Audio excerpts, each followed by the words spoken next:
Hello leaders, welcome to PYQ series of CUET 2023 general test papers. आज मैं सबसे important topic CUET का start कर रहा हूं जिसका नाम है मेंसुरेशन। मिनिमम 3 क्वेश्चन, 2 से 3 क्वेश्चन हर शिफ्ट में आए थे और मैं आपको ये प्रॉमिस कर देता हूं अगर आप ये वीडियो पूरा देख लेंगे तो आपको मेंसुरेशन के जितने भी कंसेप्ट है सारे रिवाइज हो जाएंगे, क्योंकि इस बार सीयूटी में मेंसुरेशन के लगभग हर कंसेप्ट से क्वेश्चन आए थे और इसमें कैलकुलेटिव भी थे, कुछ डायरेक्ट भी थे, कुछ फॉर्मूला बेस्ड भी थे, कुछ ट्रिकी भी थे। तो हर तरह के क्वेश्चन का कॉम्बिनेशन इस बार सीयूटी में आया था। तो अगर आप मेंसुरेशन की अच्छे से तैयारी करना चाहते हैं तो ये वीडियो आपके लिए बहुत इंपॉर्टेंट है। वीडियो पसंद आए तो बाद में लाइक जरूर करिएगा और कमेंट करके बताइएगा वीडियो ने क्या आपकी वैल्यू ऐड करी 2024 की प्रिपरेशन के लिए। स्टार्ट करते हैं वीडियो। मैं शिफ्ट वाइज 7 शिफ्ट के मेरे पास पेपर्स हैं जिनके मैं बिल्कुल शिफ्ट वाइज टॉपिक वाइज ला रहा हूं क्वेश्चन। ये 21 मई 2023 को पहली शिफ्ट हुई थी। कुछ क्वेश्चन कैलकुलेटिव होंगे, कुछ क्वेश्चन शॉर्ट होंगे, तो वो कॉम्बिनेशन ऐसा जमाते हैं कि आप अगर एक शॉर्ट है तो थोड़ा सा कैलकुलेटिव दूसरा डाल दे ताकि टाइम मैनेज हो जाए। ठीक है, बाकी के आपके ऊपर रहता है। 60 में से 50 क्वेश्चन अगर करने तो 10 क्वेश्चन छोड़ने का आपके पास ऑप्शन भी होता है, लेकिन मैं यहां पर तो आपको सारे क्वेश्चन करवा देता हूं। ठीक, शुरू करते हैं हम क्वेश्चन। पहला question, the area of circle is numerically equal to its circumference, find the diameter of the circle. उन्होंने बोला एरिया, मैंने ये वर्डिंग पढ़ना आपको पहले भी सिखाया है, मैं वापस सिखा देता हूं। एरिया ऑफ सर्कल, जब स्टेटमेंट के बीच में इज आता है तो इसका मतलब होता है equal to, numerically equal to circumference. Circumference मतलब ये है। एरिया का फॉर्मूला होता है पाई आर स्क्वायर, सर्कमफरेंस का फॉर्मूला होता है 2 पाई आर। पाई से पाई कैंसिल हो गया, एक आर से एक आर कैंसिल हो गया, आर की वैल्यू 2 आई और आपने लगा दिया आर इक्वल टू 2। ये मैंने पहले वाले वीडियो में भी बहुत बताया है कि ये गलती एग्जामिनर आपसे करवाना चाहता है। इसका आंसर 2 नहीं है। आंसर लगाने के पहले बस एक बार जरूर चेक कर लेना, उनने आपसे रेडियस पूछी या डायमीटर पूछी। इस वाले क्वेश्चन में उनने आपसे डायमीटर पूछी थी, तो डायमीटर क्या हो जाएगी 2r, दैट मीन्स 2 × 2 4। समझ में आया? ये वाला मैंने पहले भी जो पीवाईक्यू सीरीज के वीडियोस बनाए उनमें भी मैंने बहुत जगह पे ये चीजें बताई है कि पहला ऑप्शन वो रखते हैं कि आपका आंसर आए और आप सीधा आंसर लगाने जाओ और पहला ऑप्शन दिख जाए। ठीक है, तो लगाते समय आपको थोड़ा सा ध्यान रखना है, इस चीज का आप ध्यान रखिए। ठीक है, तो पहला क्वेश्चन हो गया। नेक्स्ट क्वेश्चन हम करते हैं। उन्होंने क्या बोला, if the find the perimeter of a rhombus whose one diagonal is 16 centimetre and area ये। अब आपको अगर फॉर्मूला नहीं पता तो आप ये क्वेश्चन नहीं कर पाओगे। एरिया ऑफ रोम्बस होता है हाफ d1 d2।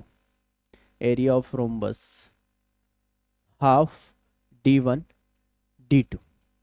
तो एरिया आपको दे रखा है, कितना दे रखा है 240 इक्वल टू हाफ।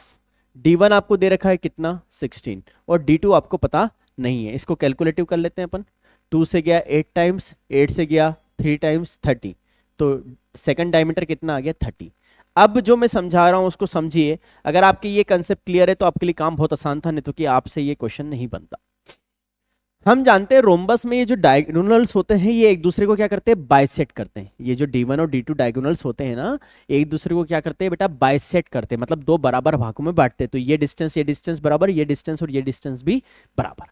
सपोज आपके पास d1 कितना था 16, तो 16 का हाफ कितना हो जाएगा 8, क्योंकि ये 8 यहां पर आएगा, 8 यहां पर आएगा। ऐसा क्यों बता रहा हूं, क्योंकि रोम्बस में एक और प्रॉपर्टी होती है कि जो डायगोनल बाइसेट करते हैं ना वो एक दूसरे को राइट एंगल पे बाइसेट करते हैं। अब देखिए, मैं इसलिए आपको सारे क्वेश्चन करा रहा हूं, इसमें मैं आपको सारी प्रॉपर्टीज भी रिवाइज करा दूंगा। हर क्वेश्चन में इस तरह से बनाया गया है कि बहुत सारी प्रॉपर्टी का कॉम्बिनेशन है। तो डायगोनल बाइसेट भी करते हैं और 90 डिग्री पे भी एक दूसरे को काटते हैं। तो ये हुआ 8। अब सेकंड डायगोनल कितना है 30, तो ये 30 का हाफ कितना हो जाएगा 15। अब अगर आपको थोड़ा सा याद है पाइथागोरस ट्रिपलेट के बारे में तो 8, 15 और 17, और अगर याद नहीं है तो पाइथागोरस तो लगाओ। 90 डिग्री के अपोजिट होता है हाइपोटेन्यूज, सबसे बड़ी साइड होती है, और फिर यहां पर अपना समय वेस्ट करो। एग्जामिनर आपसे समय वेस्ट कराना चाहता है, तो इसलिए आपको जो कंसेप्ट है, जो ट्रिक्स है, वो बहुत अच्छे से आपके माइंड में क्लियर होना चाहिए। क्लियर? तो 8, 15 और 17। अब ये 17 एक साइड आ गई। अब हम जानते हैं रोम्बस की चारों साइड क्या होती है, बराबर होती है। तो आपसे क्या पूछा है, पेरीमीटर। पेरीमीटर क्या होगा 4 इंटू साइड, तो 4 इंटू 17। आंसर कितना आ गया बच्चा 68 सेंटीमीटर।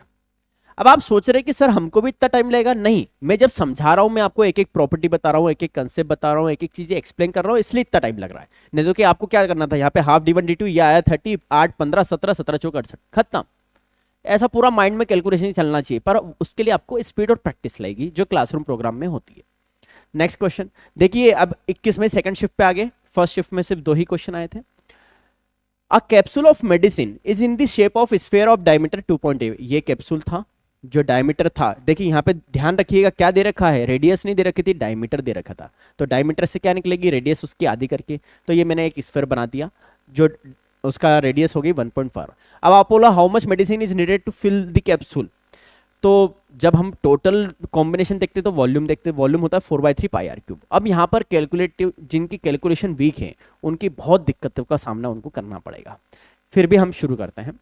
तो 4/3 पाई की वैल्यू हम लिख देते हैं 22/7 इंटू 1.4 इंटू 1.4। अच्छा 1.4 को मैं डायरेक्ट लिख दूं क्या 14/10? कोई दिक्कत है क्या?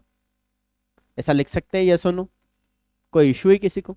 पॉइंट हटाऊंगा तो नीचे 10 आ जाएगा। अब जो मैं सिखाऊंगा बिल्कुल शांति से सीखेगा। ये सब कैलकुलेटिव में जब कैलकुलेशन सिखाता हूं तब मैं सिखाता हूं। 7 से ये गया 2 टाइम्स, ठीक। और क्या कैंसिल हुआ है सर? और अगर मैं 2 से कैंसिल करना चाहूं तो 2 से ये हो जाएगा 7 टाइम्स, 2 से ये हो जाएगा 5 टाइम्स, फिर 2 से ये हो जाएगा 11 टाइम्स, और 2 से ये हो जाएगा, एक काम करते हैं मैं इतना क्यों कैंसिल करूं, डायरेक्ट करता हूं मैं कैलकुलेशन आपके लिए। 7 2 जा 14 हो गया। बस इसके बाद जरा रुक जाओ, क्योंकि नीचे वाले जो 10 है, जो नीचे वाले जितने 10 हैं, इसको कैलकुलेशन करने का कोई मतलब है क्या? ये तो 1000 से डिवाइड करके पॉइंट लगाने वाले, तो मुझे कैलकुलेशन सिर्फ इतने चीजों की करनी है। अब ध्यान से समझना मेरी बात, मैं जो करने वाला हूं। 22 4 जा होता है 88, 88 का डबल होता है 176। अब इतनी कैलकुलेशन तो आपको आना चाहिए बेटा। 22 4 जा 4 से मल्टीप्लाई कर दो 88, 88, 88 का डबल कर दो तो 176। 14 का स्क्वायर होता है 196 डिवाइड बाय 3 इंटू। अब अगर आपको कैलकुलेशन की ट्रिक नहीं आती तो यहां आप अपना बहुत समय बर्बाद कर देंगे। ये बेस 200 के पास में है, मैं डायरेक्ट कर देता हूं। देखो मैं करके भी बता रहा हूं, पूरी कैलकुलेशन में इसलिए करके बता रहा हूं ताकि आपको पता रहे कि कैलकुलेशन कर सकते हो आप भी, नहीं तो कि मैं भी डायरेक्टली आंसर बता सकता था कि सर ये आंसर है और आप करते रहना सॉल्व, लेकिन मैं आपको ट्रिक सिखा रहा हूं, ध्यान से सीखिए। ये 200 बेस से 24 कम है, ये 200 बेस से 4 कम है। अगर आपको ये ट्रिक आती तो आपको ये चीज समझ में आएगी। 24 4 जा कितना हो जाएगा 96, इन दोनों को ले लो तो दोनों का आंसर कितना आ जाएगा 172, 176 माइनस 2 माइनस 4 172। 172 का डबल करना पड़ेगा क्योंकि बेस क्या ले रखा है 200, तो ये बनेगा 34496। अब ये भी मैंने आपको बोल के बताया, नहीं तो कि ये मैं बहुत स्पीड में कर देता 34496। अब आप देखिए अगर ये कैलकुलेशन की ट्रिक आपको याद थी तो आपके लिए काम आसान था, और नहीं याद थी तो आप करते रहो कैलकुलेशन। किसने बोला आपको? 3 से मैं कैंसिल कर देता हूं, तो 3 से अगर मैं इसको कैंसिल करता हूं 1 टाइम्स 4 1 3 1 जा 3 1 रिमाइंडर, अब बचा 14, 3 4 जा होता है 12 2 29, 3 9 जा होता है 27 2 26। अगर मैं अप्रोक्सीमेट पे जाना चाहूं तो 26 से तो 3 9 जा कितना हो जाता है 27, अप्रोक्सीमेट पे जाना क्योंकि वैसे भी 1000 से डिवाइड करेंगे तो यहां पर आ जाएगी गाड़ी, तो 11.499 लग जाएगा। 3 जीरो थे नीचे, 11.49 को अप्रोक्सीमेटली 11.5 लिख सकता हूं, और सब बात हो रही थी एमएम की, तो ये भी क्या है एमएम क्यूब, 11.5 एमएम क्यूब। मैंने एग्जैक्ट आपको कैलकुलेशन करके बताइए। नॉर्मली आप जब मेंसुरेशन के वीडियोस देखते हैं तो कोई भी आपको कैलकुलेशन करके नहीं बताता, वो बोलते थे इसको मल्टीप्लाई कर लो, या नॉर्मल तरीके से मल्टीप्लाई करके आपको पूरा कर देते हैं। तो यही एक डिफरेंस आता है जब आप पूरा शॉर्ट ट्रिक और डेप्थ में ये चीजें पढ़ते हैं, तो आप सारे क्वेश्चन को खुद सोल्व कर सकते हैं, आपको कैलकुलेटर की रिक्वायरमेंट नहीं है। ठीक है, एक बार आप ये पूरा देख सकते हैं अगर आप देखना चाहें तो। ठीक, नेक्स्ट हम करते हैं, देखिए देख लिया होगा आपने अभी तक। नेक्स्ट क्वेश्चन हम भंग करते हैं। क्या बोला हमने, ये वाले बहुत फेमस पैटर्न है, ये जब हम क्लासरूम में करते हैं तब इसके हमने बहुत प्रैक्टिस की थी, और बहुत सारे क्वेश्चन वही के वही आए थे जो हमने क्लासरूम में प्रैक्टिस की थी last year. The ratio of the base radii of cylinder and कोन। पहले बात कर लेते हैं सिलेंडर और कोन की। तो जब भी इस तरह के आते हैं ना रेशो के, तो आप उनको R1 R2 H1 H2 पहले तो इतनी इंफॉर्मेशन लिख लेते हैं। अब आपसे क्या बोला है वो बात कर लेते हैं, और ये भी ध्यान रखना है कि पहले क्या लिखा है। इसमें एक कंफ्यूजन ये भी होता है कि पहले कुछ और लिखा होता है और बाद में कुछ और पूछा होता है, तो रेशो का ध्यान रखना है कि न्यूमरेटर में क्या आएगा। पहले सिलेंडर है और बाद में कोन है, तो सिलेंडर और कोन का जो रेशो था बेस का वो कितना था 3:4, मतलब R1 और अपन R2 का रेशो जो था वो मेरे पास था 3:4। पहली information complete. Then their heights are in the ratio 2:3, तो H1 और H2, इसलिए मैंने पहले वाले को जो पहले लिखा था उसको 1 1 ले लिया ताकि आपको कोई कंफ्यूजन नहीं हो बाद में। H1 और H2 का रेशियो कितना दे गया 2:3 का। अब क्या पूछा है, रेशियो ऑफ देयर वॉल्यूम। अगर आप वॉल्यूम का फॉर्मूला याद है तो ठीक है, नहीं याद है तो आप सोचते रहो। ये V1 मान लेते हैं, इसको V2 मान लेते हैं, तो V1 upon V2। Volume of cylinder होता है पाई आर स्क्वायर एच। अब क्योंकि 1 की बात है तो 1 लगा देंगे। वॉल्यूम ऑफ कोन का फॉर्मूला होता है 1/3 पाई आर स्क्वायर एच, और ये क्या था 2 तो 2 लगा दे दिए। बस अब कैलकुलेशन करना है जो मैं करके आपको बताऊंगा। मैं ये सारे क्वेश्चन पूरे मेंसुरेशन के 19 क्वेश्चन है, और हर क्वेश्चन में एग्जैक्ट आपके सामने कैलकुलेशन करूंगा, ताकि आपको ऐसा नहीं लगे कि सर को आता नहीं और आप कैलकुलेटर से कर लेंगे, नहीं तो हमसे हो नहीं पाएगा। मैं आपको सिखाऊंगा कि हर चीज पॉसिबल है अगर आप प्रॉपर तरीके से पढ़ते हैं तो। अब देखिए 1/3 रिवर्स होके ऊपर क्या बन जाएगा, 3 बन जाएगा।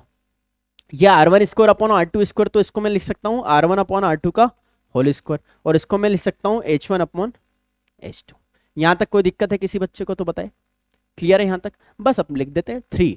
R1 अपॉन R2 क्या था, 3/4 का स्क्वायर करना है तो 2 बार लिख दो 3/4 को, इनटू H1 अपॉन H2 कितना है, 2/3। बस अब कैंसिल कर लेते हैं अपन, फटाफट हम कैंसिल कर देते हैं।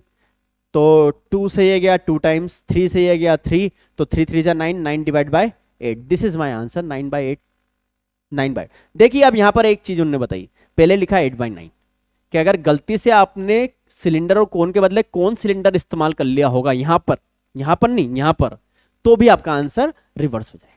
इसलिए विशेष ध्यान रखिए बेटा, जब ऑप्शन लगाने जाओ ना तो पहले ये चेक करो क्या पूछा है और क्या लगाना है, ठीक है? ये 2 सेकंड एक्स्ट्रा लगेंगे लेकिन आपके पूरे नंबर मिलेंगे, नहीं तो इतनी मेहनत बेकार हो जाती है, ठीक? ये वाला क्वेश्चन भी आपको समझ में आ गया। नेक्स्ट चलते हैं। The base radius of a cylinder is 5 more than is height. तो बेस जो रेडियस है वो हाइट से कितनी ज्यादा है, 5 ज्यादा है। ये इंफॉर्मेशन मुझे समझ में आ गई। आगे बोलता है if the curve surface area of cylinder is this, तो CSA ऑफ सिलेंडर क्या होता है, 2πRH होता है। यहां तक तो कोई दिक्कत किसी को भी नहीं होना चाहिए, ये फॉर्मूला है। CSA की वैल्यू कितनी दे रखी है बेटा, 792, तो 792 इक्वल टू 2, 22/7। R की वैल्यू कितनी है, H+5 इंटू कितना दे रखा है, H। डन। अब कैलकुलेशन कर लेते हैं अपन थोड़ा सा। पहले 2 से काट देता हूं मैं, 2 से कैंसिल करा इसको, तो ये बना 2 3 जा 6, 2 9 जा और 2 6 जा, ठीक? फिर ये 22 से कट रहा है क्या, चेक कर लो। सर 22 से कट रहा है, मुझे तो दिख गया, आपको नहीं दिखा, कोई बात नहीं, मैं 2 से काट देता हूँ, ये 11 टाइम्स गया। 2 से काट देता हूँ, ये कितना हो जाएगा बेटा, 188। अब 11 से मैं काटता हूँ तो 1 मिनट, 2 से काटा ना मैंने, 2 से काटा तो 18 और हाँ 8, ठीक? फिर 11 बन जा, 11 से बन जा, तो ये 22 से एग्जैक्ट तो नहीं कटा, ठीक? अब क्या करें, एग्जैक्ट कटना चाहिए था। 2 से मैंने काटा 11 टाइम्स, तो 2 1 जा 2, 2 9 जा है ना, वही तो मैं बोल रहा हूँ, ऐसा हो ही नहीं सकता नहीं कटे। 11 से गया, 11 बन जा 11, 18। अब थोड़ा ध्यान से समझिए मैंने क्या किया है। ये जो आंसर आया ना, ये इस साइड इक्वल टू में, मैं एक बार वापस लिख देता हूँ, ये 18 यहां पर है, ठीक? ये जो 7 है ना, ये डिवाइड में है, ताकि ये बाद में कंफ्यूजन नहीं हो कि सर ने क्या किया, इसलिए मैंने एक बार वापस लिख दिया। तो आपको अल्टीमेटली 18 इंटू क्या करना था, 7। 18 7 जा कितना होता है, तो 18 7 जा होता है sir 126, equal to H into H+5। थोड़ा सा एक तरीका तो ये है कि इसको क्या बना लो, क्वाड्रेटिक बना लो। क्या बना लो, क्वाड्रेटिक। दूसरा तरीका क्या है कि ऐसे 2 नंबर सोच लो जिनका मल्टीपल ये मिल जाए। तो पहले तो हम ये सोचते हैं कि 126 बेसिकली होता क्या है। तो सर एक तो 18 की टेबल में आता है, और किसकी टेबल में आता है, एक 14 की टेबल में आता है क्या, 14 9 जा 126 आता है, और दोनों के बीच में गैप कितने का है, 5 का है, आया ना?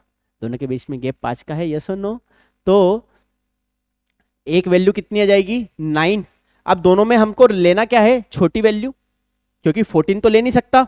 अगर मैं 14 ले लूंगा तो क्या हो जाएगा, 14 इंटू 19 हो जाएगा, तो मुझे लेना क्या पड़ेगा, 9। तो एच की वैल्यू कितनी हो गई, 9। देखो 9 इंटू 9 + 5 14, 14 9 जा 26। ये फैक्टर आपको करते आना चाहिए, अगर नहीं आता तो फिर आपको क्या करना पड़ेगा पता है, ये करना पड़ेगा। फिर आप लिखोगे इसको ऐसा, वो भी तब जब आपको समझ में आएगा तब। तो अल्टीमेटली करना तो आपको 14 और 9 करना ही पड़ा ना। फिर आप ऐसे कॉमन निकालोगे, H+14 - 9 H+14 equal to 0, H plus 14 into H minus 9 equal to 0, तो H plus 14 equal to 0, H minus 9 equal to 0, तो एच इक्वल टू माइनस 14 जो नॉट पॉसिबल है, नेगेटिव में हाइट होती नहीं, तो एच इक्वल टू 9। देखो इतना करना पड़ा, अगर आपको इसकी ट्रिक और कंसेप्ट पे कमांड नहीं है तो। अब आप सोच लो आपको क्या करना है। इतना करने के लिए आपके पास एग्जाम में समय रहेगा? नहीं रहेगा। तो एग्जामिनर चाहता है कि क्वेश्चन आसान दे दे और आपसे टाइम बर्बाद करे। आपको टाइम बर्बाद नहीं करना है, माइंड में कैलकुलेशन करना है। सिर्फ ये करा, एच की वैल्यू सीधा 9 लिखे। एच अगर 9 है तो आर कितना हो जाएगा सर? ऑब्वियसली बात है 14 हो जाएगा, 5 ज्यादा है, खत्म। बस इतना ही करना था आपको, ये सब नहीं करना है। ये करने में बहुत टाइम वेस्ट होगा आपका, और अगर आप ये करोगे, इससे अच्छा आप ये क्वेश्चन नहीं करो तो ज्यादा अच्छा है। आपका समय बर्बाद करने से अच्छा है 2 क्वेश्चन दूसरे कर लेना। अब आपसे पूछा वॉल्यूम ऑफ सिलेंडर, वॉल्यूम होता है पाई आर स्क्वायर एच, ये होता है वॉल्यूम ऑफ सिलेंडर। तो 22/7 इंटू आर स्क्वायर, आर क्या है 14 इंटू 14 इंटू एच मेरे पास कितना है 9 है। अब पता है मैं क्या करने वाला हूं, मैं कैलकुलेशन नहीं करने वाला, वापस बता रहा हूं मैं कैलकुलेशन नहीं करने वाला हूं। मैं वापस एक ट्रिक लगाने वाला हूं, पता है क्या? डिजिट सम। क्या है डिजिट सम? ये बोलती है अगर कोई भी नंबर को 9 से मल्टीप्लाई कर लेते हैं तो डिजिट सम का आंसर कितना आना चाहिए? 9 ही आएगा। ये डिजिट सम की प्रॉपर्टी है, अगर आपको पता है तो ठीक है, नहीं पता है तो आप कैलकुलेशन करते रहना। तो मैं चेक कर लूंगा, 5 3 8 8 6 14, 5 प्लस 3 8 8 6 14, और 14 को भी वापस प्लस करेंगे, 4 और 1 5। क्या ये डिजिट सम 9 है? नहीं। फिर 4 4 8 2 10 5 15, 15 की वैल्यू कितनी आएगी 6, डिजिट सम 9 है। ये आपके लिए लिख रहा हूं, मैं नहीं लिखता, मेरे को तो डायरेक्टली दिख रहा था 5 4 9 5 4 9, खत्म। और इनमें देखें तो हमको ये समझ में नहीं आ रहा है, 5 4 9 तो हो गया, लेकिन 6 2 8 रह गया। तो ध्यान रखिए, जब क्वेश्चन लेंथी होगा, जब क्वेश्चन कैलकुलेटिव होगा, तो कुछ ट्रिक ऐसी होगी जो क्वेश्चन में टाइम आपका बचाएगी और वो यहां पर अप्लाई भी होगी। नॉर्मल इजी क्वेश्चन में अप्लाई होने में दिक्कत आएगी, 2 ऑप्शन सेम हो सकते हैं, लेकिन टफ क्वेश्चन में अप्लाई होगी। तो देखिए आप ही के सामने ये मैंने पूरा किया है, आपके सामने मैंने पूरा कैलकुलेटिव किया, यस और नो, आपके सामने मैंने पूरा डिटेल भी करा। और अगर आप करते मुझसे पढ़ने के बाद, पूरा क्लासरूम प्रोग्राम के बाद, तो आप करते ये, मैंने तो इतना करा, मैं 22 से सीधा काट रहा था, 22 1 जा 22, ये बचा 176, तो 28 जा 160 होता है, 8 2 जा 16, 176, सीधा मैंने कैंसिल करके यहाँ आता 18, सीधा। मतलब मैं इतना कैलकुलेट नहीं करता, तो सीधा मेरे पास कितना आ जाता 18 आ जाता। 18 7 जा 126, 126 दो फैक्टर देखने हैं तो 14 9 जा 126, एच की वैल्यू 9, आर की वैल्यू 14, 9 14 यहां रखा, लेकिन मल्टीपल ऑफ 9 है, 9 का आंसर आ गया। सीधा मैं देखता ये नहीं गया, ये नहीं गया, ये गया, आंसर खत्म। अब आप सोच लो मैं 1 मिनट में कर लेता ये क्वेश्चन, और आप भी कर लेते अगर आपने इसको प्रॉपर तरीके से कंसेप्चुअल पढ़ा है तो। पूरा आप देख सकते हो, मैंने इसलिए मैं हट गया स्क्रीन से, आप आराम से पूरा सॉल्यूशन देखिए। अब ये आपको डिसाइड करना है कि आपको नॉर्मल तरीके से प्रोसीड करना है या शॉर्ट ट्रिक तरीके से प्रोसीड करना है। तो अगर आप चाहते हैं कि ये सब ट्रिक्स सीखना, तो मेरा क्लासरूम प्रोग्राम सीयूटी 2024 के लिए online plus offline batches available है, आप कनेक्ट कर सकते हैं मुझसे। और अगर अच्छी लग रही है ये ट्रिक्स तो आप कमेंट सेक्शन में मैसेज करके जरूर बताइए कि ये वीडियो कैसा लगा आपको। लाइक भी जरूर कर दीजिएगा अगर आपको ये वर्थ लग रहा है तो।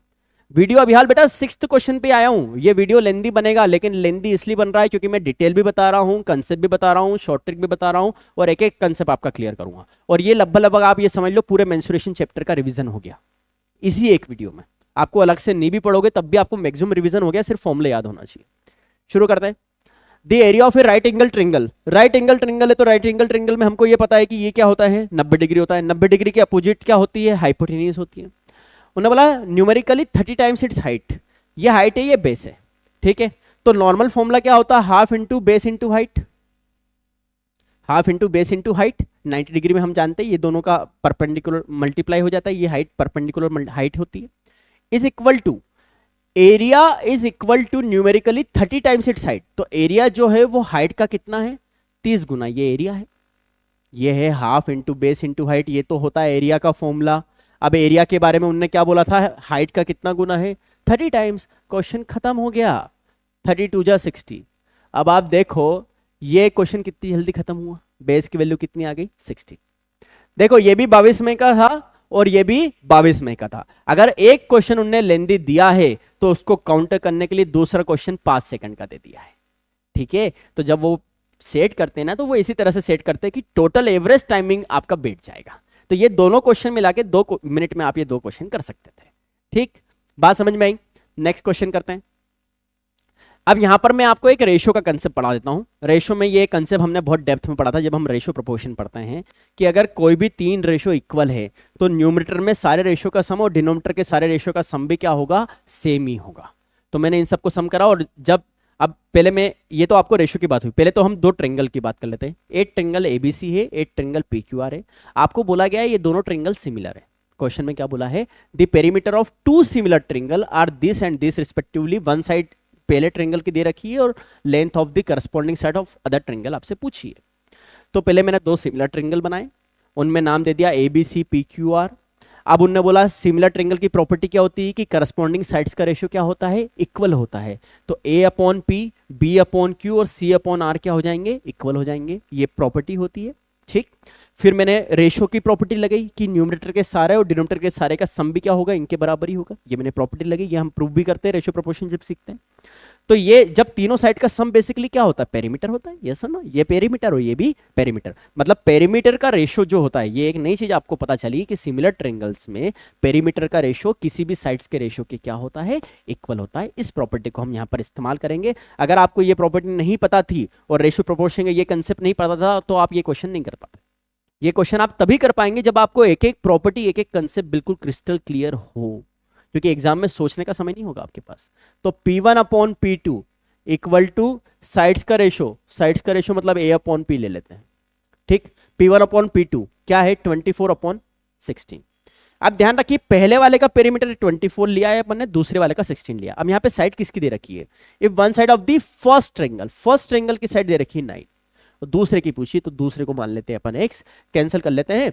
3 से गया 3 टाइम्स, 3 से गया 8 टाइम्स, 8 2 जा 16, 2 3 जा 6, तो x की वैल्यू कितनी आ गई, 666। This is my answer. Done. तो इस क्वेश्चन में हमने क्या क्या सीखा, एक तो सिमिलर ट्रायंगल की प्रॉपर्टी सीखी, दूसरा हमने क्या सीखा कि साइड्स का रेशो इक्वल होता है तो उनका पेरीमीटर का रेशो भी इक्वल होता है। इन 2 प्रॉपर्टी को यहाँ पे हमने इस्तेमाल किया। ठीक, क्वेश्चन नंबर 7 आपका कंप्लीट हुआ। ये डोमेन शिफ्ट शुरू हो चुकी है हमारी यहाँ पर। वापस आया वही रेडियस का रेशो, हाइट्स का रेशो। तो ये बहुत फेमस पैटर्न है ये रेशो वाला, कि रेडियस डबल कर देंगे, हाइट हाफ कर देंगे। इस तरह के जितने भी कॉम्बिनेशन वाले क्वेश्चन है ना वॉल्यूम में, ये बहुत फेमस पैटर्न है और ये आते हैं एग्जाम में, हर बार आते हैं, बहुत फेमस आते हैं। ठीक है, और आप देखेंगे ये सब 9th-10th लेवल की चीजें हैं, ये सब 9th-10th में आप सिलेबस में पढ़ते हैं। तो the base radii of 2 cylinder are in the ratio. अब 2 सिलेंडर की बात हुई है तो C1 और C2 की बात हुई है, तो इनका वॉल्यूम V1 V2 मान लेंगे, R1 R2 मान लेंगे और H1 H2 मान लेंगे। ठीक, यहां तक ठीक। 2 सिलेंडर की बात हुई तो उन्होंने बोला base radii R1 upon R2 का रेशो दे रखा है आपको 4/5, लिख दिया। Heights are in the ratio 2:9, heights का रेशो दे दिया H1 upon H2 equal to 2:9। अब क्या बोला है ये बात कर लो, the ratio of their curve surface area. अब यहां पर वॉल्यूम नहीं पूछा है, यहां पर उन्होंने बात कर ली CSA की। अब CSA का फॉर्मूला क्या होता है, CSA1 CSA2 क्या होता है, कर्व सरफेस एरिया का फॉर्मूला 2πRH होता है, यस और नो। तो दोनों जगह पे 2πRH है, बस अब यहाँ पे क्या करना है 1 1, यहाँ पे करना है 2 2, ये दोनों तो हो गए कैंसल, 2π से 2π। अब क्या बचा only R1 upon R2 into H1 upon, दोनों वैल्यू आपको दे रखी है। R1 अपॉन R2 है 4/5, H1 अपॉन H2 है 2/9, तो 4 2 जा 8, 9 5 जा 45, 8/45। This is my answer. Done, बात समझ में आई, ये वाला क्वेश्चन क्लियर। आगे चले, next question, the length of diagonal of A cube is this. तो सबसे पहले तो आपको पता होना चाहिए क्यूब का डायगोनल का फॉर्मूला क्या है। अगर आपको ये नहीं पता तो फिर ये क्वेश्चन नहीं कर पाएंगे।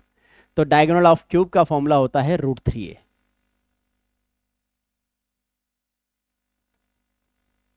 और √3a की वैल्यू कितनी दे रखी है बेटा, 5√3 दे रखी है। तो √3 से √3 कैंसिल, a की वैल्यू कितनी आ गई 5। अब आपसे पूछा वॉल्यूम और सरफेस एरिया बताओ, वॉल्यूम कितना हो जाएगा 5 का क्यूब, 5 का क्यूब कितना होता है 125। पहले तो हम यहीं पे चेक कर लेंगे, 125 इसमें है, इसमें नहीं है, इसमें नहीं है, क्वेश्चन खत्म, इसके आगे सोल्व करने की जरूरत नहीं। पर फिर भी बता देता हूं, अगर सरफेस एरिया पूछा तो सरफेस एरिया होता है 6a², तो 6 इंटू 5 का स्क्वायर 25, 150। देख लो इसका आंसर यही है। लेकिन आपको दोनों कैलकुलेट नहीं करना था, मैं यही समझा रहा हूं। आपका आंसर आ जाए ना तो पहले ऑप्शन से आप एलिमिनेट तो कर लो, मालूम चले कि इसकी रिक्वायरमेंट नहीं, यहाँ पे आपने टाइम वेस्ट कर दिया। यहाँ पे आपको टाइम सेव करना भी सीखना है। तो ये वाला कंसेप्ट भी क्लियर हो गया क्यूब वाला। नेक्स्ट क्वेश्चन हम करते हैं। What is the area of square ABCD shown in figure. बहुत आसान क्वेश्चन था। हम जानते हैं अगर ये राइट एंगल ट्रिंगल है, 90 डिग्री मतलब राइट एंगल ट्रिंगल है। राइट एंगल ट्रिंगल के अपोजिट जो होता है वो क्या होता है, हाइपोटेनियस होता है। 90 डिग्री के अपोजिट वाली साइड हाइपोटेनियस होती है। अब पाइथागोरस ट्रिपलेट आपको याद है, 5 12 के साथ क्या आएगा, 13। 5 12 13 होती है पाइथागोरस ट्रिपलेट। अगर ये याद है तो ठीक है, नहीं याद है तो लगाओ पाइथागोरस थ्योरम, √5 का स्क्वायर प्लस 12 का स्क्वायर 25 प्लस 144 169 का √13। अब यही आपको समझना है कि आप क्या चाहते हो, शॉर्टकट या पूरा डिटेल हर चीज करना चाहते हो। अब आपको ये साइड मिल गई 13 और ये पूरा क्या है, स्क्वायर है। आपसे पूछा क्या है, एरिया ऑफ स्क्वायर। एरिया क्या होता है, साइड इंटू साइड, हाँ या ना। तो 13 इंटू 13, 13 का स्क्वायर कितना है, 169। बताओ इसमें कुछ लिखने की जरूरत थी क्या, नहीं। आपको पता है 5 12 के साथ 13 आया, 13 का स्क्वायर 169, आंसर आ चुका है। 10 सेकंड में क्वेश्चन खत्म। Next question, a rectangular room can be partition. इस तरह के भी क्वेश्चन आते हैं। मैं बता रहा हूं ये जो पूरा वीडियो है ना, आप देखना, अभी मैं 10 ही क्वेश्चन हुए हैं, अभी 9 क्वेश्चन और बचे हैं। 9 के 9 बहुत अल्टीमेट लेवल के क्वेश्चन है, आपके बहुत कंसेप्ट आने वाले, ये जो क्वेश्चन है वो क्लियर करने वाले हैं, ध्यान से समझिएगा। Rectangular room can be partition into 2 equal square room by a 7 metre long partition. एक रेक्टेंगल रूम था, तो मैंने एक रेक्टेंगल रूम बनाया जिसको हमने पार्टीशन करा एक साइड से, और ये जो लेंथ दे रखी है जिससे हमने पार्टीशन करा, ये क्या है, 7 मीटर लॉन्ग है। ये जो है वो कितनी है, 7 मीटर। और इसने क्या किया, इस रेक्टेंगल को 2 स्क्वायर में बना दिया। क्वेश्चन खत्म हो चुका है। ये स्क्वायर है, ये स्क्वायर है, तो ये 7 है तो ये भी कितना होगा, 7। ये 7 है तो ये भी कितना होगा, 7। तो यहां से लेके यहां तक ये कितना हो गया, 14। और ये 7 है तो ये कितना हो गया, 7। आपसे पूछा क्या है, रेक्टेंगल का एरिया, तो 14 7 जा कितना होता है, 98। क्वेश्चन खत्म। तो इस तरह के भी क्वेश्चन आते हैं जो बहुत आसान होते हैं। क्लियर है, बात समझ में आ गई। ये 7 और 7 14 हुआ, ये 7 था, 14 7 जा 98, अपना आंसर आ चुका है। नेक्स्ट क्वेश्चन क्या बोला, CSA of A right circular cylinder जिसकी हाइट दे रखी, मतलब CSA आपको दे रखा है सिलेंडर का। सिलेंडर क्या होता है, 2πRh होता है। पाई की वैल्यू उन्होंने बोल दी 22/7। CSA कितना दे रखा है, 88। तो 2 इंटू 22/7 इंटू आर आपको दे रखा है क्या, नहीं, आर तो निकालना है। एच आपको दे रखा है 14, बस कैंसल आउट कर लेते हैं। देखो बेटा ध्यान से, 7 2 जा 14। अब आप बोलो तो ये पूरा 22 2 जा कितना होता है, 44। 44 2 जा कितना होता है, 88। तो ये पूरा 88 को क्या कर देगा, कैंसल। तो इससे आर की वैल्यू कितनी आ जाएगी, अब बोल रहा हूं सब कैंसिल हो गई तो 0 आएगी, 0 नहीं आएगी बेटा, कैंसिल होते तो 1 आती है। अब आपसे पूछा क्या है, डायमीटर, तो डायमीटर क्या हो जाएगा इसका, डबल, मतलब 2 इंटू 1, आंसर कितना है, 2। ये तो अच्छा है कि पहले ऑप्शन में 1, देखो इनने ये 0.5 भी लिखा है। कभी कभी बच्चे क्या करते हैं, इसका आधा कर लेते हैं, 1 का आधा कर लेते हैं कि आधा कर लो 0.5, ऐसा भी करते बच्चे। ये पहला ऑप्शन भी हो सकता था आपको अगर ज्यादा उलझाना होता तो, ठीक है। तो ऑप्शन लगाते समय बहुत बेसिक चीजों का ध्यान आपको रखना है, इस चीज की रिक्वायरमेंट नहीं। डन। नेक्स्ट, बहुत अच्छे लेवल का क्वेश्चन था जिसमें थोड़ा सा ज्योमेट्री का कंसेप्ट भी इस्तेमाल हुआ। बहुत बढ़िया क्वेश्चन था ये एरिया ऑफ सेक्टर, अगर आपने एरिया रिलेटेड टू सर्कल पढ़ा है 10th क्लास में, तो ये उस टॉपिक के क्वेश्चन है। तो आप सोचिए उस टॉपिक के भी क्वेश्चन एग्जाम में आ रहे हैं। एक बार आप शांति से इस क्वेश्चन को पढ़िए, बहुत अच्छा क्वेश्चन है। क्या बोला है उसने, a sector as shown in the figure is assembled to form a cone. ये कोई भी सेक्टर दे रखा है, इसको अपन कोन के फॉर्म में बनाना चाहते हैं। तो उन्होंने बोला what is the base radius of the cone. तो पहले मैंने ये 2 डायग्राम वापस बनाए। अब देखो ये मेरे को स्ट्रेट लाइन दिख रही थी, तो जब कोन बनाऊंगा तो कोन ऐसा बनता है। तो ये जो स्ट्रेट लाइन है ये कोन की क्या बन जाएगी, स्ट्रेट लाइन बन जाएगी। और ये जो पूरी यहां से लेके यहां तक आर्क है, ये यहां पे क्या बन जाएगा, नीचे जाके बेस बन जाएगा, अपना कोन का बेस बन जाएगा सर्कुलर फॉर्म में। तो ये चीज समझ में आ गई कि ये जो लेंथ है और ये जो लेंथ है, ये दोनों क्या है, सेम है, मतलब दोनों का पेरीमीटर क्या है, सेम है। यहां तक तो बातें समझ में आ रही है आपको, क्वेश्चन समझ में आया क्या हुआ है। इससे अपने को बनाना था कोन, स्ट्रेट लाइन से मैंने बना दी कोन की ये जो 2 स्ट्रेट लाइन थी, और इससे मैंने बना दिया कोन का बेस ऑफ द सर्कल। यहां तक मेरी बातें ठीक है। अब आगे शुरू करते, ये दोनों 9 9 है, ये 210 डिग्री है। अब मुझे बताओ ये क्या है, बेसिकली ये लेंथ ऑफ आर्क की तो है, ये फॉर्मूला आपने पढ़ा है θ/360 × 2πr। ये कितना दे रखा है आपको, 210 डिग्री दे रखा है। तो पहले लेंथ ऑफ आर्क अपन निकाल लेते हैं। तो 210 डिवाइड बाई 360, पाई की वैल्यू उन्होंने बोला है 22/7 इस्तेमाल करना है, तो हम करते हैं, इनटू आर, ये आर, ये 9 जो है वो आर है, रेडियस है। यहां तक ठीक है बात। अब इसको अपन करेंगे कैलकुलेशन। देखो 0 से 0 कैंसिल, 7 से गया कितनी बार, 3 टाइम्स, 9 से गया कितनी बार, 4 टाइम्स, फिर 2 से गया कितनी बार, 2 टाइम्स, 2 से ये गया कितनी बार, 11 टाइम्स। तो बचा क्या मेरे पास, सिर्फ 11 ही तो बचा, बाकी सब तो हो गया कैंसिल। तो लेंथ ऑफ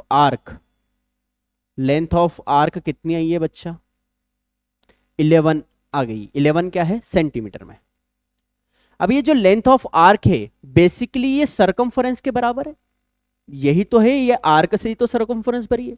तो सरकमफरेंस क्या होती है, 2πr होती है, ये सुनो। इसको कैपिटल आर दे देता हूं इसकी रेडियस को। तो 2πr इक्वल टू कितना हो जाएगा, 11। ठीक, तो 2 into 22/7 into r equal to हो जाएगा 11। 11 से गया कितनी बार, 2 टाइम्स, तो ये बनाएगा 4/7। तो आर इक्वल टू 7 ऊपर जाएगा और 4 नीचे आएगा। तो 7/4 बेसिकली कितना होता है, 1.75 ये मेरे पास होता है। कुछ हमारा छूट गया है क्या, θ/360 इंटू 2πr, 210/30, 7 से 3 टाइम्स कैंसिल करा। अच्छा ये 3 भी तो बचा था, सॉरी, ये 33 है, 11 3 जा 33 हो जाएगा। तो ये हो जाएगा मेरे पास 33 इक्वल टू 33। तो ये भी है 33, ये भी है 33। तो 11 से गया 3 टाइम्स, एक काम करता हूं मैं वापस कर देता हूं। तो 2 into 22/7 into r equal to 33। 11 से मैंने करा इसको कैंसल, तो 11 से गया ये 3 टाइम्स, 11 से गया ये 2 टाइम्स। तो आर की वैल्यू कितनी आ जाएगी, 7 इंटू 3, 7 3 जा 21, 2 2 जा 4, तो 4 5 जा 20, 5.25 है ऑप्शन में, बिल्कुल डन। तो आप देखिए ये वाला जो क्वेश्चन था डोमेन शिफ्ट में था, क्योंकि डोमेन शिफ्ट में थोड़ा सा लेवल वो बना के देते हैं। आप जैसे अभी हाल आप एग्जाम्स के बारे में सुन रहे, जैसे अभी आपने आईआईटी के बारे में सुना होगा कि एक शिफ्ट में तो 200 250 के भी ऊपर गया, और एक शिफ्ट में 150 160 पे ही आपका 99 परसेंटाइल बन गया। तो ये कब होता है, जब बहुत सारी शिफ्ट बनती है ना, तो एक शिफ्ट बहुत आसान बन जाती है, एक शिफ्ट बहुत टफ बन जाती है। तो फिर बाद में होता है नॉर्मलाइजेशन, कि टफ शिफ्ट में कम नंबर पे भी उतने ही परसेंटाइल बन जाते हैं जितने आसान शिफ्ट में आपके बहुत इजी क्वेश्चन पे। लेकिन 25 क्वेश्चन का डिफरेंस है, 160 और 260 में 100 नंबर का डिफरेंस होता है। 100 नंबर बहुत मायने रखते हैं। तो ये आपको मतलब ये भी आपकी एक किस्मत है कि आपकी एग्जाम में टफ शिफ्ट आएगी, आसान शिफ्ट आएगी, मीडियम शिफ्ट आएगी। आप उम्मीद करो मीडियम शिफ्ट आए। मीडियम शिफ्ट आएगी तो क्या होगा, जिसको आता है वो बना लेगा, हार्ड में तो बहुत कम बना पाएंगे और इजी में तो कट ऑफ बहुत हाई चल जाएगा। तो एक मॉडरेट जो लेवल है, जो सुनने में भी आ रहा है इस बार मॉडरेट लेवल आएगा, तो अगर ये आता है तो आपके लिए बहुत अच्छा है। जो तैयारी अच्छे से करके जाएंगे उनके लिए ये चीज़ बहुत आसान है। ठीक है, तो मैंने क्या समझाया था, इससे ये लेंथ ऑफ आर्क से ये सरकमफरेंस बनी, लेंथ ऑफ आर्क मैंने यहाँ निकाल दी, ये सरकमफरेंस के बराबर था, इससे मेरे पास रेडियस आ गई। और आपसे पूछा भी बेस रेडियस था, डायमीटर नहीं था, तो आपने बेस रेडियस पे क्लिक कर दिया। नेक्स्ट क्वेश्चन हम करते हैं। क्या बोला है, side of an equilateral angle. ये अच्छा क्वेश्चन था, अगर क्लिक हो गया तो खत्म, नहीं हुआ तो सोचते रहो। क्या बोला उन्होंने क्वेश्चन में, क्वेश्चन ने बोला है side of an equilateral angle. ये मैंने इक्विलेटरल एंगल बनाया जिसकी तीनों साइड 4√3 थी। फिर आपसे बोला इसकी हाइट निकाला, तो मैंने हाइट का एक परपेंडिकुलर। अब हम जानते हैं एरिया ऑफ इक्विलेटरल ट्रायंगल क्या होता है, √3/4 इंटू साइड का स्क्वायर होता है। तो एक तो मैंने ये लिख दिया। दूसरा एक और तरीके से निकालते हैं, half into base into height. इस तरह के क्वेश्चन आपने 9th 10th में बहुत करें। अब दोनों है तो एरिया, तो दोनों क्या हो जाएंगे, इक्वल हो जाएंगे। तो हम लिख देते हैं दोनों को इक्वल। तो √3/4 इंटू साइड का स्क्वायर, साइड मेरे पास क्या थी बेटा 4√3, 4√3 मैंने 2 बार लिख दिया, done. Equal to half into base into height. Base कितना बनेगा 4√3 इंटू हाइट। ठीक, यहां तक ठीक है। अब मुझे क्या करना है, इसको कैलकुलेट करना है, कर लेते हैं अपन कैलकुलेट जल्दी से। एक 4√3 से एक 4√3 क्या हो गया, कैंसिल हो गया। 2 से ये 2 टाइम्स के। अब आप सोच रहे होंगे सर कैसे कैंसिल कर रहे हैं, तो न्यूमरेटर का न्यूमरेटर में कैंसिलेशन हो रहा है, डिनोमिनेटर का डिनोमिनेटर में कैंसिलेशन। ठीक, बाकी थोड़ा बहुत तो आपको आता ही होगा। अब आपको बस इसके कैलकुलेशन करना है। 2 से ये 2 से भी कैंसिल हो जाएगा, 2 से कितनी बार कैंसिल हो जाएगा, 2 टाइम्स। तो क्या बचा मेरे पास √3 इंटू 2√3। अब √3 इंटू √3 कितना बनता है, √3 इंटू √3 कितना होता है 3 होता है। तो 2 3 जा कितना है 6। ये क्या है, ये मेरी हाइट। हाइट की वैल्यू आ गई है 6 centimetre. This is my answer. Clear है? तो मैंने क्या करा, कुछ नहीं किया, एक बार फॉर्मूला लगाया, दूसरा अपना बेस वाला फॉर्मूला लगाया और दोनों को इक्वल करा और कैंसलेशन करके हमने आंसर लिख दिया। डन। Next question. ये क्वेश्चन भी बहुत अच्छा था। इसमें आपका टाइम वेस्ट कराने वाले थे वही वाला फैक्टर जो मैंने अभी आपको 49 वाला करके बताया था ना, h इंटू एच प्लस 5 वाला, वैसे ही ये क्वेश्चन है। इसमें भी आपका टाइम वेस्ट होगा अगर आपने ट्रिक नहीं लगाई तो। मैं दोनों तरीके से बताऊंगा। होने वाला rectangle has its longer side 2 centimetre greater than it's shorter side. तो शॉर्टर को अपन मानते हैं x, तो लॉन्गर कितनी हो जाएगी, 2 ज्यादा है मतलब x प्लस 2। और इसका एरिया दे रखा है, एरिया मतलब कितना, 80 सेंटीमीटर स्क्वायर। आपसे क्या पूछा है, find the perimeter of rectangle. Perimeter मतलब ये साइड्स पता होना चाहिए तभी पेरीमीटर निकाल पाएंगे। तो हम जानते हैं एरिया क्या होता है, लेंथ इंटू विड्थ। तो आप क्या लिखने वाले हो sir, x into x plus 2 equal to, अब फिर वही बात आपके दिमाग में चीजें आना चाहिए कि R80 के ऐसे दो फैक्टर निकालना है जिनके बीच में गैप कितनी होना चाहिए, 2 की होना चाहिए। तो मेरे को तो दिख गया 8 इंटू 10, तो x की वैल्यू कितनी हो जाएगी 8। जैसे ही मैं x की वैल्यू 8 रखता हूं, देख लो ये बना ना, 8 इंटू 8 प्लस 2 कितना हो जाएगा 10। आंसर खत्म। नहीं तो कि बनाओ क्वाड्रेटिक, 2 फैक्टर करो और पूरा अपना समय बर्बाद करो। अब इसलिए इस वीडियो में मैंने वापस कराया, देखो सेम कंसेप्ट पे दूसरा क्वेश्चन भी आया है, तो इसलिए मैं जो कंसेप्ट सिखा रहा हूं उस पर क्वेश्चन आएंगे, आपको प्रैक्टिस करना है। तो x की वैल्यू कितनी आ गई 8। अब पूछा क्या था आपके पास, पेरीमीटर, तो हमको दो साइड तो मिल चुकी है, एक 8 है तो दूसरी क्या है 10 है। तो पेरीमीटर क्या हो जाएगा 2 into l plus b, 2 into l plus b, 18, 18 टू जा 36। अगर आपको ये थोड़ी सी ट्रिक्स आती थी तो आप इसको बहुत कम समय में कर देते, 20 सेकंड में आराम से आप इसको कर लेते। और अगर आपको नहीं आती थी तो कम से कम 1 मिनट आप पूरा लगाते। ये है कंपटीशन में डिफरेंस। अगर आपको ट्रिक्स आती है तो कम समय में आप ज्यादा क्वेश्चन कर पाएंगे with accuracy and with speed. और अगर ट्रिक नहीं आती है तो डिटेल में करने जाओगे तो क्वेश्चन तो कर पाएंगे लेकिन बाकी क्वेश्चन छूट जाएंगे। तो इसलिए सीयूईटी की बहुत अच्छे से तैयारी आपको करना है, प्रैक्टिस भी करना है कैलकुलेशन की स्पेशली एंड कंसेप्ट्स की। ठीक, तो नेक्स्ट क्वेश्चन करते हैं। क्या बोला, a solid metallic sphere of radius 8 centimetre is melted. 8 centimetre का एक स्फेयर था जिसको हमने मेल्ट कर दिया and recasted of a cone of height 8 centimetre, और एक कोन बना दिया, इसी से एक कोन बनाया, मतलब दोनों का वॉल्यूम क्या है इक्वल है। तो दोनों का वॉल्यूम क्या है बेसिकली इक्वल है। और कोन की जो हाइट है वो कितनी है 8 सेंटीमीटर। आपसे पूछा है बेस रेडियस, मतलब आपसे ये r पूछा है। ठीक है, इसको कैपिटल R मान लेते हैं, या R1 R2 मान लेते हैं, इसको R2 मान लेते हैं, इसको R1 मान लेते हैं। तो फॉर्मूला लिखो, पहले तो स्फेयर का फॉर्मूला लिखो, मैं इधर लिख देता हूँ V1 equal to V2। Sphere का फॉर्मूला होता है 4/3 पाई r³। ठीक, इसका फॉर्मूला होता है, अच्छा कोन है तो 1/3 पाई r² h, तो r² इंटू h।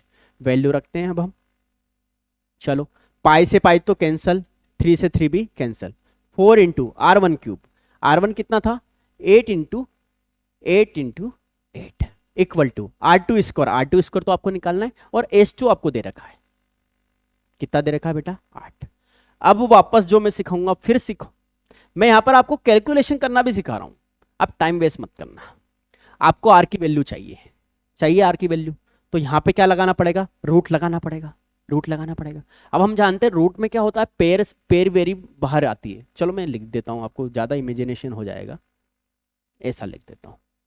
ठीक, मैं अभी हाल आपको इनको मल्टीप्लाई नहीं कर रहा हूं, मैंने डायरेक्टली क्या लगा दिया बेटा 4 इंटू 8 में रूट लगा दिया। अब मेरी बात समझो जो मैंने समझाई कि सर एक पेयर तो ये बाहर आ जाएगी और 4 का अंडर रूट कितना हो जाता है 2, तो r की वैल्यू सीधी आ गई 16।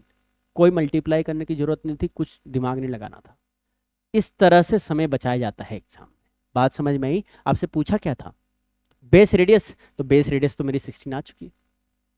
बात समझ में आई? देखिए आप ही के सामने क्वेश्चन करा रहा हूं, सारे क्वेश्चन में वन शॉट में एक साथ पूरे सॉल्व करा रहा हूं और पूरे आपके सामने एग्जैक्ट कैलकुलेशन करके बता रहा हूं, और आपको यह भी बता रहा हूं किन चीजों से आप अपना समय बचा सकते हैं।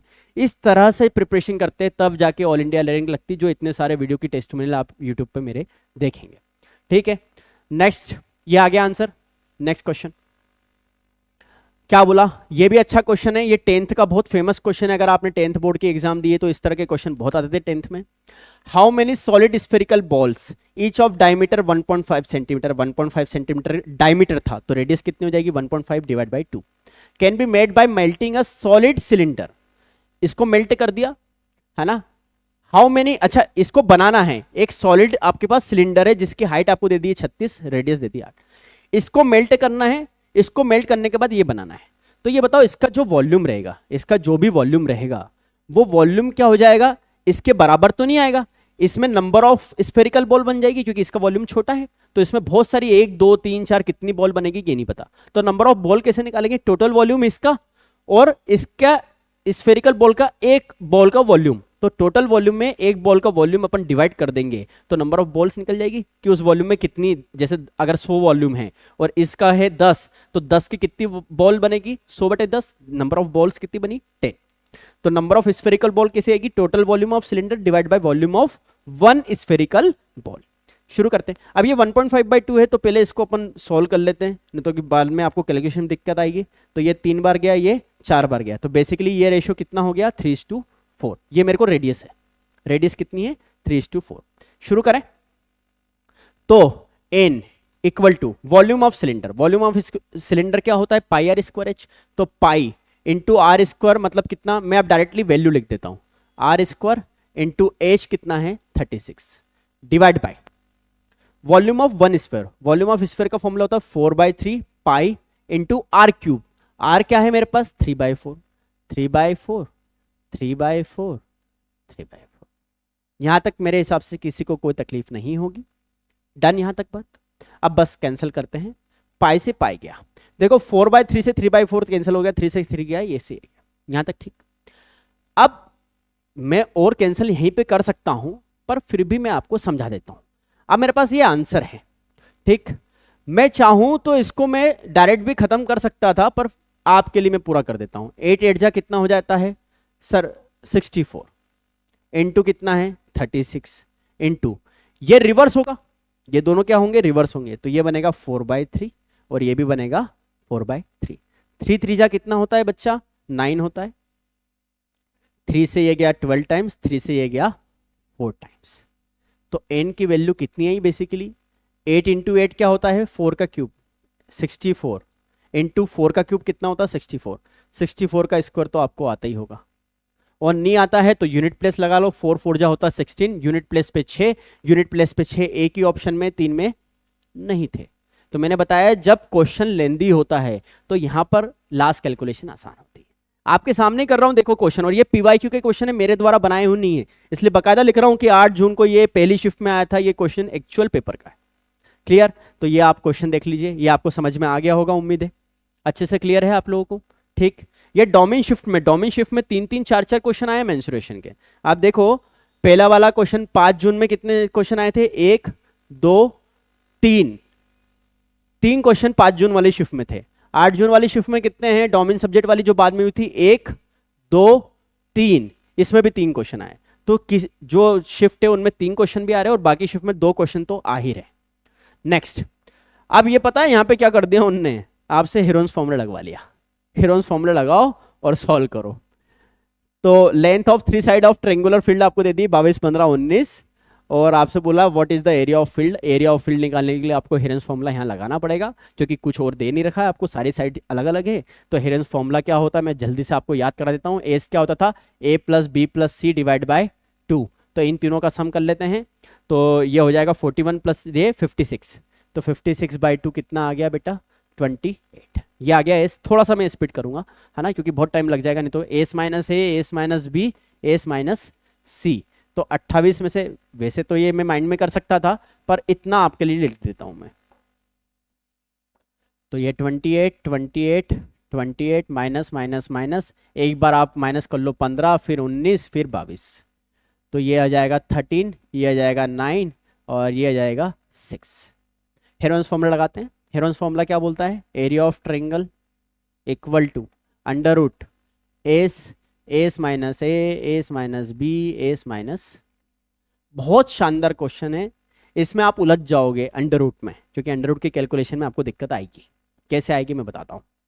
अंडर रूट लिखते हैं पहले, वैल्यू एस की वैल्यू कितनी है 28 इंटू 13 इंटू 9 इंटू 6, यहाँ तक तो मेरे हिसाब से कोई दिक्कत नहीं है।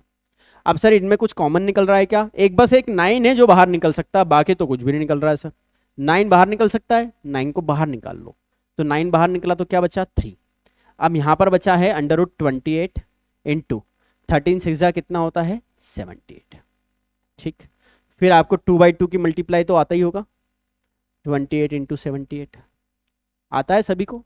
8 8 जा 64, 6 कैरी, 8 2 जा 16 और 8 5 जा और 8 7 जा 56, 56 प्लस 16 आपके पास हो जाएगा 72, 72 प्लस 6 78, 7 2 जा 14, 14 प्लस 8 22। ठीक है, अच्छा इसमें अपन और भी तो कॉमन निकाल सकते हैं। रुको रुको रुको रुको रुको रुको, थोड़ा दिमाग लगाते हैं। और कुछ कॉमन निकल सकता है क्या यहाँ पे? ये 13 6 जा था, 2 बाहर निकल सकता था एक। रुको, एक 2 बाहर निकल रहा और थोड़ा सा अपन इसको शॉर्ट कर देते हैं। ये है 2 इंटू 14 और ये है 2 इंटू, तो एक 2 भी दोनों की पेयर से बाहर निकल रहा है। तो जो पहले बाहर निकल रहा है उसको बाहर निकाल ले ताकि कैलकुलेशन थोड़ी आसान है। एक 2 बाहर निकला और एक 9 का √3 बाहर निकला। अंदर मेरे पास बचा है 14, 13 और 3, बस ये बचा है। ठीक है, 14, 13 और यहाँ पे 3 बचा। अब थोड़ा सा हम कैलकुलेशन कर लेते हैं। 13 3 जा 39, तो 6 √14 इंटू 39। अब 39 से अंदर मल्टीप्लाई कर लेते हैं। यहाँ पे निकालना है आपको अप्रोक्सीमेट। क्या निकालना है? अप्रोक्सीमेट। पहले मैं कर देता हूँ पूरा डिटेल, फिर मैं आपको अप्रोक्सीमेट भी सिखाऊंगा। 14 9 जा 126, 12 कैरी, 14 3 जा 42, 42 प्लस 12 546। अब एक चीज मेरे को बताओ सर, एक होता है √529, एक होता है √576, ये होता है 23, ये होता है 24, तो ये बीच में कहीं लाई करेगा। ये तो क्लियर है, ये 23 पॉइंट समथिंग 2 3 4 ऐसा कुछ जाएगा। तो अभी हम मान लेते हैं ये सिर्फ 23। क्या मान लेते हैं? 23। मैं आपको कैलकुलेशन अप्रोक्सीमेशन सिखा रहा हूं ताकि आप एग्जाम में अपना समय बचा पाओ। तो अगर मैं 6 को 23 से मल्टीप्लाई कर देता हूं तो 6 3 जा 18, 1 कैरी, 6 2 जा 12 प्लस 1 138 प्लस 6 में और कोई 0.2 0.3 जो भी मल्टीप्लाई होगा, इससे भी मल्टीप्लाई होगा तो उसमें 1 2 और वैल्यू बढ़ेंगी। अब ऑप्शन पे जाते हैं। सर 138 से थोड़ा ज्यादा, ये तो 138.5 है, ये तो बहुत क्लोज है, ये तो हो ही नहीं सकता, क्योंकि अगर 0.1 भी हो जाएगा तो 0.6 तो बनेगा। 0.1 से तो ये बहुत ज्यादा होगा, क्योंकि गैप 529 से 546 बहुत आगे जाना है, तो ये तो पॉसिबल नहीं है। ये तो बहुत दूर चले गया, ये भी बहुत दूर चले गया, तो सबसे क्लोज में क्या आएगा? 138 में 2.2, मतलब अप्रोक्सीमेटली 6 3 जा 18, 6 4 जा 24 के आसपास जाएंगे तो 2.2 पे पहुंच जाएंगे। तो इस तरह से अप्रोक्सीमेशन लगाया जाता है। बाकी अगर आपने ये शॉर्ट ट्रिक सीखी है तो आप √546 को भी डायरेक्टली अप्रोक्सीमेट स्क्वायर रूट निकाल सकते हैं। ये शॉर्ट ट्रिक आपको आती है। ठीक है, तो ये वाला क्वेश्चन भी हमारा इस तरह से कंप्लीट हुआ। एक बार आप देख लीजिए, हेरोन्स फॉर्मूला था और कुछ नहीं था, और ये सिर्फ टाइम वेस्ट करने के लिए दे रखा था। अगर आपकी कैलकुलेशन अच्छी तो ही आप ये अप्लाई करेंगे, तभी आप इसको अप्रोच करेंगे, नहीं तो कि आप इसको अप्रोच नहीं करेंगे। लास्ट क्वेश्चन मेंसुरेशन का देखिए, if the base radius of a cone is double. देखो आ गया, कोन है, कोन की बात कर रहे हैं, और लास्ट में पूछा वॉल्यूम, तो वॉल्यूम ऑफ कोन क्या होता है? सबसे पहले लिख लो πr² होता है, इसमें तो कोई दिक्कत नहीं होना चाहिए। अब उन्होंने बोला base radius of a cone is double, मतलब आर जो हो गई आर न्यू, वो क्या हो गई अब 2r के बराबर हो गई, और हाइट जो हो गई है हाइट न्यू, वो क्या हो गई है? हाफ हो गई है। तो वॉल्यूम ऑफ द न्यू कोन क्या होगा ये आपको बताना है। तो भैया volume of nu divide by volume original क्या बनेगा? πr²। तो πr न्यू, अब मैं डायरेक्टली वैल्यू लग दूं तो r न्यू की वैल्यू कितनी है? 2r, तो 2r का स्क्वायर बना, इनटू h की वैल्यू कितनी है? h/2, और नीचे तो क्या है? πr² h ही है। पाई से पाई कैंसिल। थोड़ा ध्यान रखना यहाँ पे कैलकुलेशन करते समय जल्दबाजी में आप 2 से 2 कैंसिल कर दोगे, r से r कैंसिल कर दोगे, फिर परेशान होते रहोगे। तो थोड़ा सा ध्यान रखिए, ये 2r का होल स्क्वायर है।